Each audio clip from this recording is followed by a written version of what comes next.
The 2024 Miami Grand Prix was one for the ages. We saw McLaren driver Lando Norris get career win number one, and that win right there is very popular and will continue to be one of the most popular wins of all time as he is a very popular driver. But now all the attention turns to the Imola Grand Prix, a Grand Prix which was on the schedule last year but didn't happen because of a big weather system that came in and caused regional flooding, and F1 decided to cancel the race entirely. So there you go there. This is the first time back in over 2 years, so it's going to be fun, but you also have many different teams bringing some major upgrades, like Mercedes.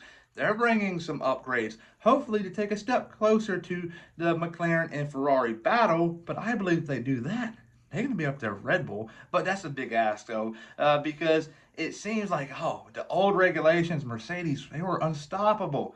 But now it seems like they can't develop a car to save their life. So you really don't know at this point in time. It's just a lot of talk, if you will, but no action. But you also have McLaren bringing the rest of the upgrades for Oscar Piastri, Red Bull, Ferrari, Haas, Williams. A lot of teams are going to bring some different upgrades. So it's going to make the field much more narrow, if you will, if not make it bigger gap between Red Bull and the rest. I don't know what Red Bull's upgrade is going to be like, but time will tell. But today I'm here to give you all my full-on predictions for the Imola Grand Prix. But what do you think about it all? Comment down below. Enough said here, and on to the intro we go. I'm Chase Briscoe, driver number 14 Ford Mustang for Stewart Haas Racing, and you're watching William Blackwell on YouTube.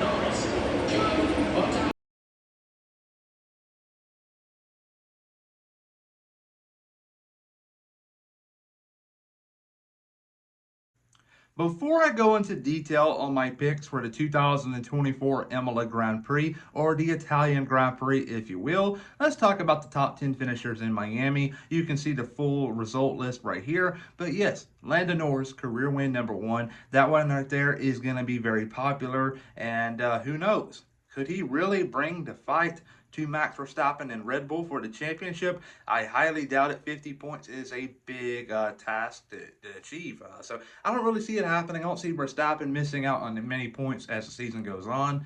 I don't see him DNFing because that is a rarity from him. He's a very clean driver, if you will. So I don't see that happening. Verstappen's cruising to his fourth championship. But yeah, Verstappen P2, not a bad weekend. He didn't win, so it's not a great weekend either.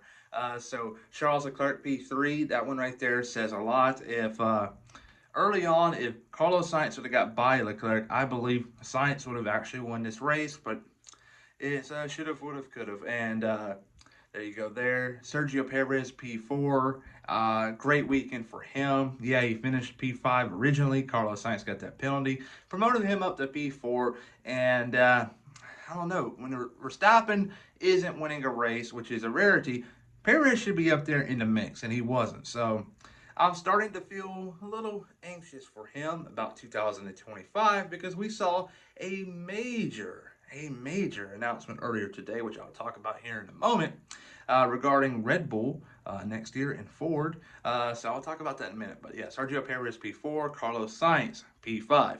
P6 was Lewis Hamilton. A great weekend for a disastrous Friday, if you will. The Friday afternoon and practice sessions were horrible for the Mercedes team. Lewis Hamilton got things turned around for the Grand Prix Sunday and got some valuable points, and the team really needed that. Yuki Tsunoda, a great weekend for him. He is turning heads right now. Yes, he is not going to be considered for the main Red Bull ride next year.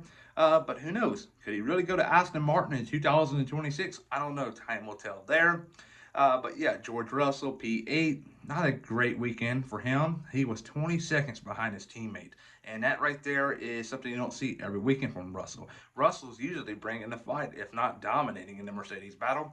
But this weekend, he was off. So who knows what's going to happen moving forward.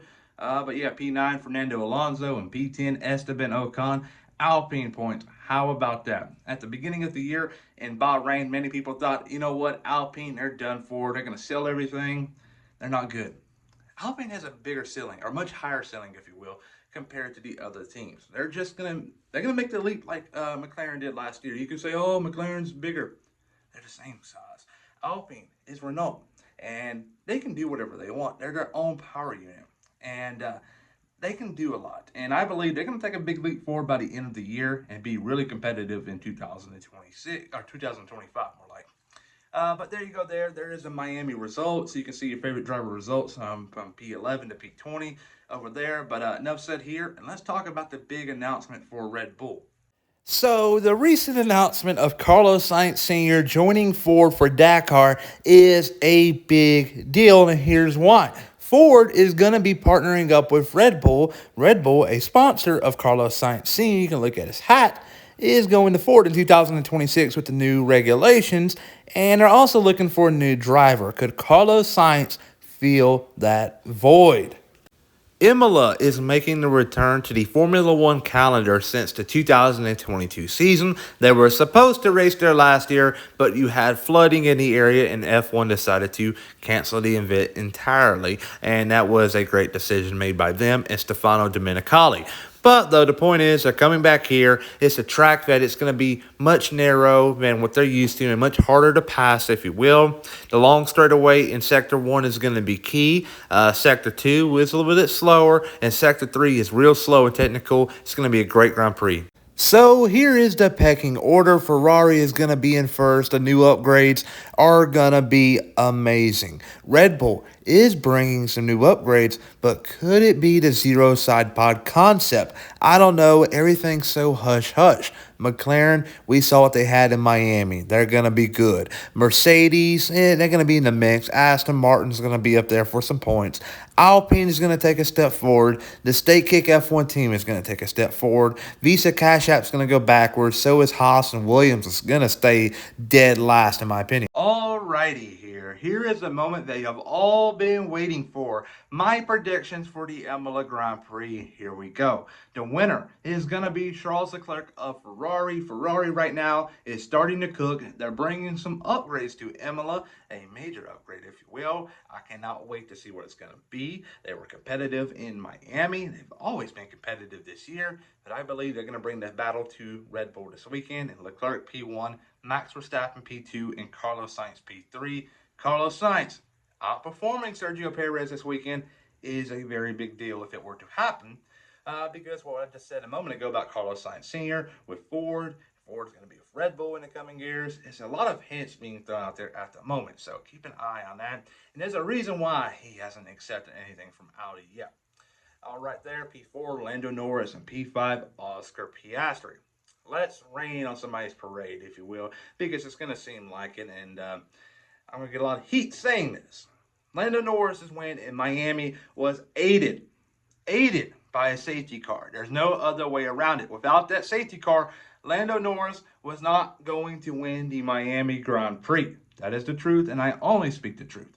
And the other thing to talk about is his teammate, Oscar Piastri, had half of the upgrades Lando Norris had, and he had a 2/10 advantage on Piastri, but Piastri still managed to match him in qualifying and also race pace. And that right there says a lot. Piastri, with the new upgraded car, could very well beat Lando Norris, but I just don't see it happening in a track where he hasn't really raced much in the past.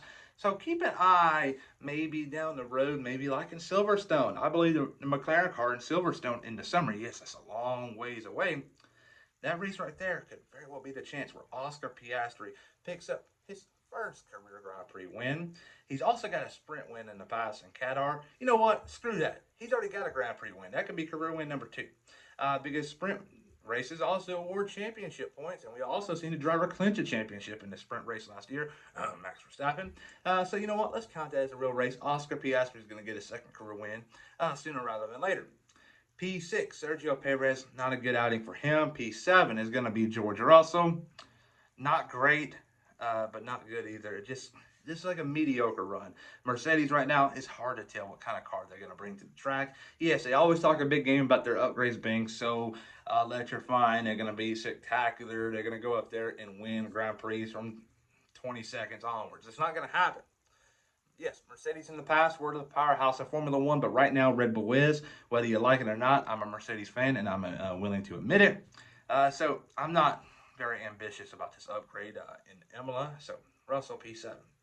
P8 Fernando Alonso, P9 Lewis Hamilton, and P10 Pierre Gasly. And Alpine is starting to cook. Chef Gasly, that is. Uh, P11 Yuki Tsunoda. P12 is going to be Logan Sargent. And there were a lot of rumors heading into Miami that that would be the last Grand Prix for Logan Sargent. Kimi Antonelli was going to replace him from Imola onwards. Let's see here. Mick Schumacher was also in the mix. They're doing that for clicks. Like, come on now. Are you going to let a 17-year-old kid who doesn't have a guaranteed super license from the FIA right now, he will when he is 18, but he's 17 right now. That doesn't make much sense at all. Come on now. What are you doing? And that journalist knows who they are, giving stuff like this out there to the public and just using it for clicks, which results in money. I don't like that. I don't like it at all. Quit baiting the people, the fans of Formula One. That's not right at all. And Mick Schumacher, he had his moment in Formula One. He sucked. It's the truth. Kevin Magnussen exposed him. Nikita Mazepin was right there with him. Nikita Mazepin, that is. In the same sentence, that doesn't go right at all. So Mick Schumacher isn't him. So get over it. Schumacher is not his father, and he's never going to be his father. And just quit assuming that he's going to be so spectacular. It's not going to happen. I'll catch a lot of heat for that one. Valtteri Bottas, P13. Shogun P14. The State Kick F1 cars this weekend are going to be very interesting. And I believe a track that they're going to have circled is going to be Montreal. I believe points are on the table for them. Yes, you got the top 5 teams, but Lance Stroll is not a given in the points every single weekend. So they can snag a P10 here and there. So keep a close eye on that one. Right there, Nico Hulkenberg, P15, Lance Stroll, P16, Daniel Ricciardo, Kevin Magnussen, Esteban Ocon, and Alex Albon. Ocon and Albon will be your 2 DNF this weekend. Do not finish. And there you go there. Just a great weekend of racing on the books for us all. Upgrades are going to be awesome. I believe the racing will be much closer and spectacular, but time will tell.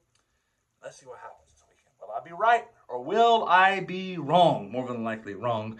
And I will catch a lot of heat about my statements about Lando Norris's win and about Kimi Antonelli and Mick Schumacher. Ooh, Mick Schumacher, he's a force to be reckoned with. Not psych, he's definitely not that good. But please like and subscribe. Everybody have a great and phenomenal day.